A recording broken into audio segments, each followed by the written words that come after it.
journey to understand the nodes in Sagittarius and Gemini should begin with the effort to understand the nodes.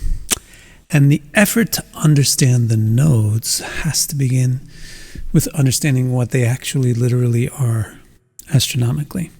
So we'll make a little diagram of this, starting with this circle with a cross in the middle of it, representing the Earth. Around the Earth, we can draw the sun's apparent orbit and the moon's apparent orbit. The 2 points where the moon's apparent orbit crosses the sun's are called nodes, intersection points. The node on the top has the moon coming up over the sun's plane, and the node that's on the bottom of the diagram has the moon descending below the sun's plane. This is why we refer to one of the nodes as the ascending node. That's the one called Rahu. And we refer to the other node as the descending or southerly node, and that's the one that we call Ketu. Now, this difference is the basis for the opposite symbolisms between Rahu and Ketu. The fundamental backbone of what Rahu signifies is all about the fact that it is the node at which the moon is coming up above the sun's plane. And so it represents everything connected with up. Ketu, conversely, represents everything connected with down because it's physically the node. So this is why Rahu has to do with high things, big things, exaggerated, enhanced, amplified things, whereas Ketu has to do with deep things.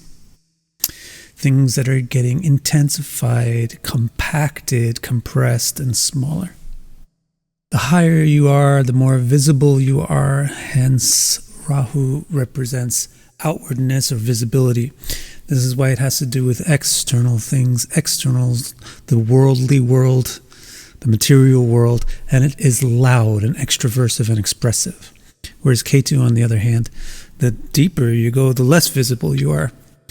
So it has to do with inwardness, invisibility, introversion, internal things like emotions, psychology, spirit, soul, spirituality. Now, in terms of time, the physical concept of up and down transposes to the temporal concept of forward and backwards. So Rahu has to do with the forward time, future, and progress towards it, whereas Ketu, conversely, has to do with the backward time, which is the past. That's basically everything that is different between Rahu and Ketu. You notice they're exact opposites on every point, because literally they are exactly opposite in the sky. The one thing that they do have in common, however, goes back to the astronomical facts about Rahu and Ketu. This point where the moon's orbit intersects the sun's orbit is the point in which they can step on each other's toes. They can get in the way of each other. And when the moon gets in the way of the sun, you get a solar eclipse. And when the sun gets in the way of the moon, you get a lunar eclipse. So the other facet of Rahu and Ketu's symbolism, which is shared between the two of them, is based on the fact that they are eclipse points. So take the symbolism of an eclipse and understand that that symbolism belongs to Rahu and Ketu. Eclipses are big, sudden, radical changes. That is very essential to understanding the symbolic nature of Rahu and Ketu. They're all about instability, uncertainty, fear, and chaos, all the things which come part and parcel with unexpected, sudden, radical change. And when we're put into these situations of uncertainty, chaos, fear due to unexpected changes, then we become powerless. And the changes become inevitable. So Rahu and Ketu have an overpowering feeling to them. Their symbolism indicates something which is overpowering or inescapable or inevitable. And this is why they have everything to do with compulsion, obsession, and addiction. Now that we're clear on what Rahu and Ketu symbolize, we can continue our journey to understanding what they mean in Gemini and Sagittarius. Now we can look at what Gemini and Sagittarius symbolize, not independently, but as a pole. Because Rahu and Ketu are always in opposite positions, So if Rahu is in Gemini, then you know Ketu is in Sagittarius. Or if Rahu is in Sagittarius, you know that Ketu is in Gemini. So we have to think about how these two signs work together. And we want to first of all ask, what is complementary or synergistic between these two signs? The first thing is that they're both of the same quadruplicity. They're both of the same modality. They're both dual, not fixed or cardinal. And the dual nature, its asset is to gather information from diverse sources and gather experiences. So the dual mode, its forte is to become informed. And another thing about Gemini Sagittarius synergy is there's some synergy in the element. Gemini is air and Sagittarius is fire, and those two are complementary to each other. Air allows fire to ignite. So this pole between Gemini and Sagittarius has an energetic nature to it. Furthermore, even their rulers have something synergistic. Gemini's ruler is Mercury. Mercury represents intellect. Sagittarius' ruler is Jupiter. Jupiter represents wisdom. So now, if we think about what would Rahu and Ketu do in this pole between Gemini and Sagittarius, putting Rahu and Ketu here will amplify and intensify synergies. It's quite simple. The positive result of Rahu and Ketu in Gemini and Sagittarius is smart people. People who gather information, people who are well informed, and people who have a eagerness or enthusiasm, especially to learn. Now, in any pole, there's not just synergies between the two signs, there's also clashes. So we should now ask, what are the clashes? The first one is another aspect about the elements. There's something about air and fire which is synergistic or complementary, but there's also something which is antagonistic. It's the fact that air represents freedom, but fire represents rules. Now, at this point, you may remember back to when we did Rahu and Ketu in Aries and Libra. So we already talked about two signs that have an air element and a fire element. There I said air is about pleasure and fire is about pain. So why am I not saying that here? The same elements, air and fire. Honestly, I am basically saying the same thing. It's just a different permutation, put in a different context, because now we're dealing with two dual modes instead of two cardinal modes. So essentially, air signifies kama and fire signifies dharma. Kama means to relax and enjoy and feel no problems and no burdens. Fire, or it represents dharma, and dharma means to have integrity, have fidelity to your true nature. Fire, it's very clarifying. It shows what a true nature is of a thing. It shows the real color. It generates light. And fire is hot and sharp. It shows the correct path, and it shows if you are stepping off the path. So it exposes deviance, and it punishes deviance. So there's quite a difference in this sense between air and fire. Fire enforces rules, whereas air encourages relaxation. That's one of the important clashes between Gemini and Sagittarius. Another one is the second aspect about the rulers. There's something about the rulers, Mercury and Gemini, which is synergistic. They're both smart. But there's a sub-point about Jupiter and Mercury, which is not synergistic.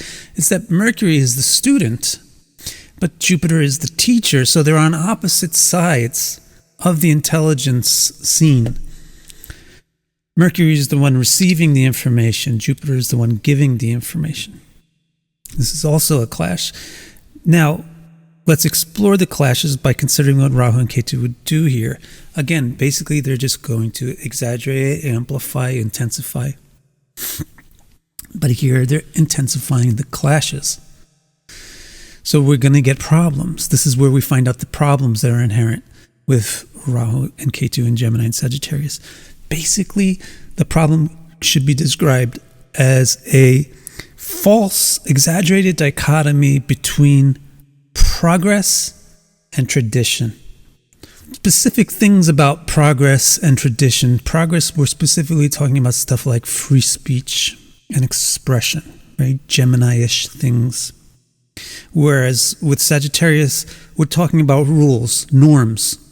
With progress, we're talking about self-ratification, whereas with tradition, we're talking about information authorities.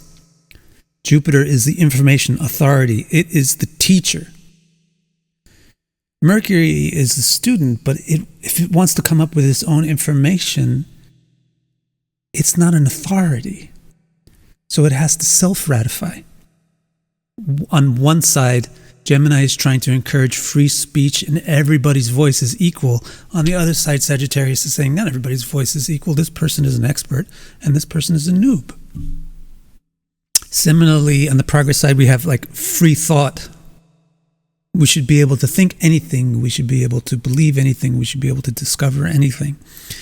And that's clashing with the more fiery Sagittarian, Jupiterian lawful nature, which is expressed extremely as dogma or religion. To explore these more fully and a bit more easily and less abstraction, let's look at some people that are well known that have the notes in Gemini and Sagittarius. So first of all, it is very, very noticeable how many punks have Gemini and Sagittarius notes. Classic punks, very rebellious people. So here we're really illustrating the rawest form of the freedom versus tradition issue. Iggy Pop, the original punk. Bjork, the weirdest person alive. Billie Eilish, Freddie Mercury, Elton John, David Bowie, these people for whom self-expression was not only their essential delight, but also their essential torture, their essential need and demand, self-expression, and how it's clashing with the forces which are trying to squash or limit that expression. On the other side, with Rahu and Sagittarius, you have people like Russell Brand, Cardi B, Lil' Kim, Billy Idol, artists who are also weird, like Andy Warhol and Pablo Picasso. So these names really put a clear face on what we're talking about this fundamental thing that Rahu and Ketu exaggerate in Gemini and Sagittarius, the exaggerated difference between tradition and freedom. Going my way versus going the way that people expect me to go. Another group of people are very significant teachers, because you get this student versus teacher dynamic. With Rahu in Gemini, we have Deepak Chopra, Sri Aurobindo, Noam Chomsky. And with Rahu in Sagittarius, we have Friedrich Nietzsche, Swami Vivekananda, and Voltaire. Now, one thing that you may remember from the previous videos is the differentiation of whether Rahu is in one sign or the other. The person will favor the symbolism of the sign that Rahu is in, and they'll disfavor or want less of the thing, symbolized by wherever Ketu is. So you can see that a bit if you look at a person like Deepak Chopra and you compare him with a person like Swami Vivekananda. You can see Deepak Chopra is very self-ratifying. The emphasis is on the student. There is not a need for an authority. So Deepak Chopra is very much just doing whatever he wants, saying whatever he wants, blending things however he wants, and coming up with his own ideas. Whereas Swami Vivekananda is representing tradition. But Swami Vivekananda, you also may not realize this, but he's extremely radical. So all of these people on this list are punks, in that they are very, very anti-establishment and very radical. Swami Vivekananda, we have kind of forgotten how radical it was to take Orthodox Hinduism out of India into the land in which it was forbidden to go. So his act of giving Orthodox Hinduism to the Western world is heterodox. It's not orthodox to do that. So Swami Vivekananda is a very good example of Rahu Ketu being rebellious in Gemini and Sagittarius, but of favoritism going onto the Sagittarian side, because that's where his Rahu was. However, what I have to say about Gemini and Sagittarius is quite interesting. The polarity, or this thing about Rahu's sign will be more heavy or dominant to the native than Ketu, it really is the weakest here in Gemini and Sagittarius compared to the other signs that Rahu and Ketu could be in. It really doesn't become a very useful dynamic to apply most of the times. And the reason for that is the Sagittarian side represents adherence to law, adherence to morals and tradition. So you can say, if you just apply the regular formula, whichever sign Rahu is in, the native will want more of that. You are kind of overlooking a very important thing, is that Rahu and Ketu never signify tradition and ordinary behavior. They're always extreme and unordinary and unique. So it really, whether you put Rahu in Gemini or if you put Rahu in Sagittarius, in neither way is it really easy to favor a traditional outlook. All of these natives, whether they have Rahu in one side or the other, Gemini or Sagittarius, they tend to go towards the freedom of expression thing. So let's take a look at authors. With Rahu and Gemini, J.K. Rowling, Agatha Christie, H.P. Lovecraft, Steven Spielberg, Stanley Kubrick. With Rahu and Sagittarius, Shakespeare, Hitchcock, Hemingway, Virginia Woolf, and Lord Byron. Why do we get great authors with Gemini and Sagittarius? Because they're very smart, they're very informed, and they're very eager to hear and speak, to communicate. And you'll notice that kind of unusualness or uniqueness. Most of the names on this list are the names of people who pioneered a genre. Finally, let's talk about leaders, because you have teacher-student dynamic, which also means leader-follower dynamic.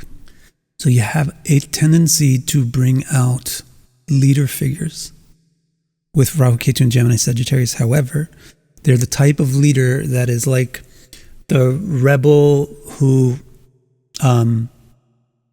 succeeded in the coup d'etat, or the underdog who won the popular vote. So you've Donald Trump, Bill Clinton, George W. Bush, Kamala Harris, Che Guevara, a big name for this, Kim Jong-un, Napoleon, Saddam Hussein, Nelson Mandela, George Washington, and Franklin Delano Roosevelt. So you might think, well, Kim Jong-un probably is not a punk. Like maybe Kim Jong is like the anti-punk. Or Saddam Hussein also. Whenever you do anybody's astrology, you always need to look at their entire chart. And when you see something like Kim Jong-un, he has the nodes in Gemini and Sagittarius. That indicates he's rebellious, right, and revolutionary. So then you want to look at the rest of the chart and say, how does the rest of the chart fit in with this picture? Like Kim Jong-un is probably one of the most vicious and voracious proponents of extreme censorship. So he's very extreme in his attitude towards information, which can be derived from his having the nodes in Gemini and Sagittarius. But the key thing in his chart, which we don't even know the exact day for, but in the general range of days, he has Saturn from Scorpio aspecting his Mercury in Capricorn, while Mars also aspects it from Libra.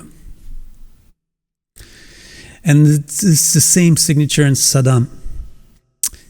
He has Saturn in Aries aspecting his Mercury, while Mars with his moon also aspects it. So you always have to look at the full picture But I hope that this gives you a clear image of what this part of a chart is all about.